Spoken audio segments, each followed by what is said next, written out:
especially from the poor and the most disadvantaged younger families. Violent crime is surging in cities and disproportionately hurting minority families. And no one should ever forget the disaster in Afghanistan. Despite all these failures, they look down on you. They look down on anyone who thinks for themselves, and yet most Americans agree with you. They're just afraid to say it out loud. Well, conservatives are not afraid. We are going to fight for our country.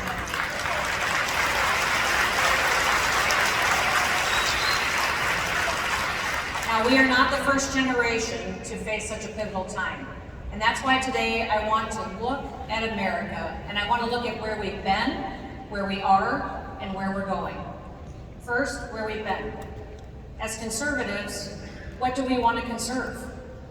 What do we want to save and keep for our kids and our grandkids? We are saving and keeping the greatest country in human history.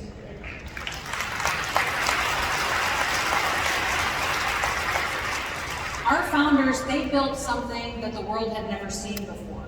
They took the best of Western civilization from Jerusalem to Athens to Rome to London.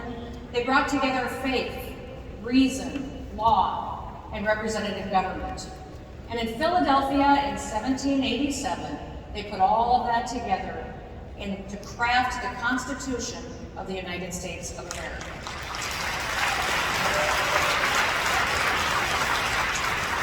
They set out a Bill of Rights making clear certain rights could never be infringed on. The right to speak and to assemble, the right to worship, the right to act on those beliefs in the public square, the right to arm ourselves against standing armies, the right to a fair, equitable criminal justice system. They acknowledged that our rights come from the Creator, and free people honor their Creator when they exercise those rights to govern themselves wisely. And the founders spelled out exactly where the government gets its power: the people.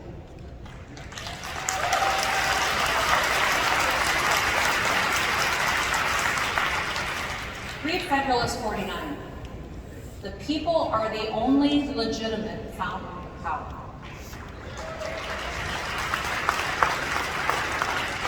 Sadly, today in 2022, every one of those rights is under attack.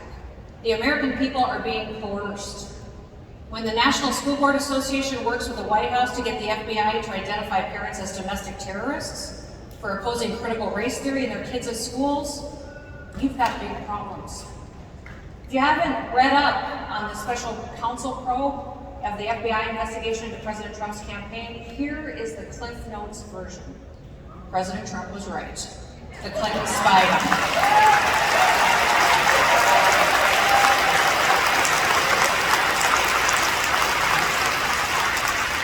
They paid a British spy to spy on the president. And then they paid a tech executive to spy on the president. And we're learning more and more all the time about how they abused our government to try to take down President Trump. Now, every sane America across this country is quietly thinking to themselves, if they can do that to the President of the United States, they can do that to me and to my family. If you think cancel culture is bad right now, wait until they force financial institutions into freezing your account because of something you said on Facebook. It's already happening in the world, and I'm not talking about communist China's social credit system. I'm talking about Justin Trudeau, the Canadian Prime Minister, and the Emergencies Act he passed. Trudeau froze truckers' bank accounts and canceled insurance on trucks. He used anti-terrorism finance laws to cover crowdfunding platforms like Give, Send, Go. And this is why the founders gave us the Constitution in the first place. They knew human nature had a dark side that craves power. In 2020, when most states were shutting down their economies and they were forcing unconstitutional lockdowns, we did something very different in South Dakota. Our state motto is, under God, the people rule, and I followed it.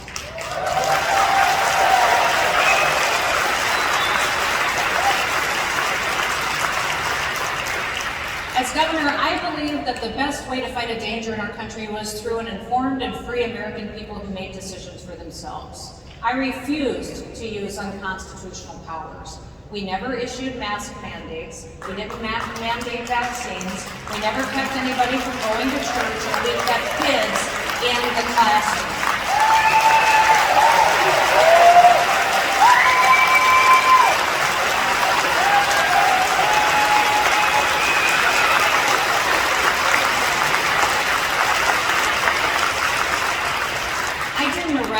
Ticket or fine a single individual for exercising their basic rights. South Dakota was the only state that didn't even define what an essential business was. Every business is essential.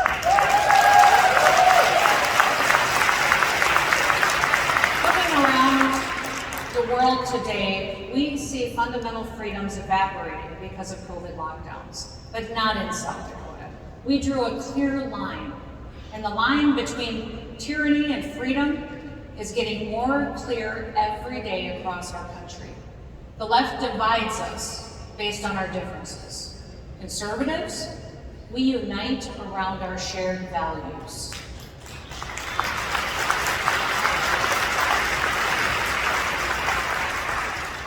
The left crushes free speech. Conservatives celebrate free expression. The left says America is racist and that it's evil. Conservatives know America is not the sum of our past mistakes. The left says only an elite class of so-called experts is smart enough to solve our problems. But conservatives know that everyone can contribute, and that experts are often the last group who should be put in charge.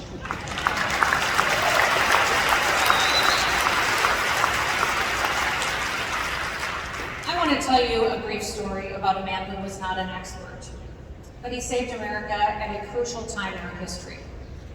In 1775 in Boston, there was approximately 11,000 British soldiers occupying the city during the Revolutionary War. Now, George Washington's ragtag army of Continentals surrounded them, but they were outnumbered and outgunned. The Americans carried only their personal muskets. They didn't have any cannons. They didn't have any ammunition. General Washington knew that as soon as the warmer weather would come, they'd be in trouble. Now the British, they were going to break out of Boston when it warmed up, storm his position, and then they would end the Revolutionary War. But then a 25-year-old bookseller named Henry Knox came to General Washington with a proposal. Now Knox had never been in combat, but he had plenty of common sense. He was self-educated in military matters. He sold books for a living, but he read them too. Now Knox volunteered to lead a group of individuals to retrieve cannons that were recently captured at a fort in New York. Knox and his team traveled to that fort. They disassembled 59 different pieces of weapons. They loaded them onto boats and shipped them 30 miles across Lake George. In fact, the lake froze solid just as they reached the other side. Next, they loaded these cannons up onto sleds, they hitched them up to oxen, and dragged over 60 tons of artillery over 300 miles of frozen rivers and mountains. And they did it in less than 2 months. On St. Patrick's Day, 1776, with Knox's guns in place, General Washington and his troops forced the British to evacuate Boston, and America won the battle.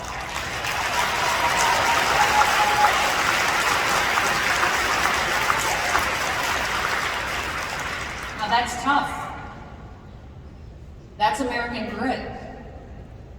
And that's the kind of thinking and doing that we need today. It's not easy, and it won't be overnight, but it is simple. The question is, how much pain are you willing to go through to be free? You are part of a story that began a long time ago. It's the story of human freedom. Many chapters have already been written today, but you are writing a chapter of that story too. And what will it say? What should we do? First, number one, speak the truth. The left lives on lies.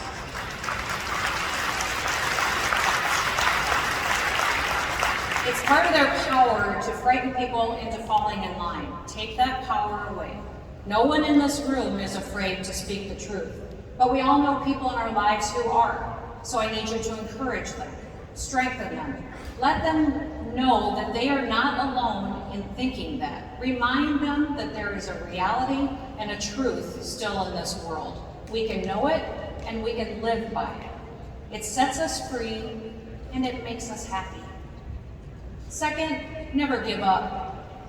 We won on mask mandates because people got involved in their communities. And we are going to win on life.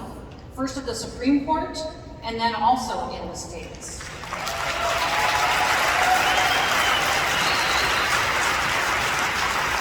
And when we do it, because thousands of ordinary people across our country simply said, enough. National politics starts on your street. It starts in your neighborhood. Get involved, lead. Find the best fighter that you can and have their back in the trenches. That's the beauty of federalism. Remember what we are fighting to conserve.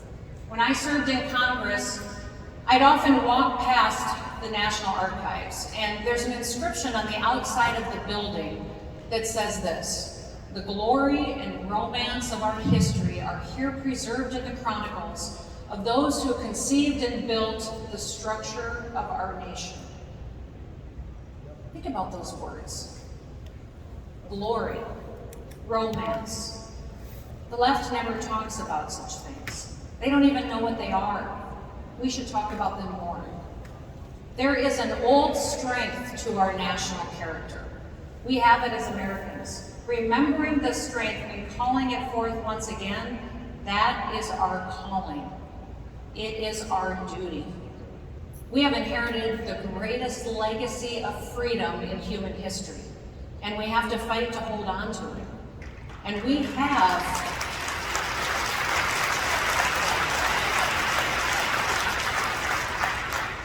have some fantastic fighters, like President Donald Trump.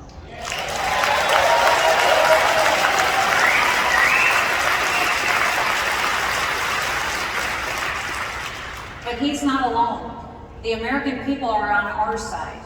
We will win if we remember what we are conserving, if we keep relentlessly focused on defending freedom, and if we never give up. Thank you so much today for allowing me to be with you. May God bless you, and may God bless the United States.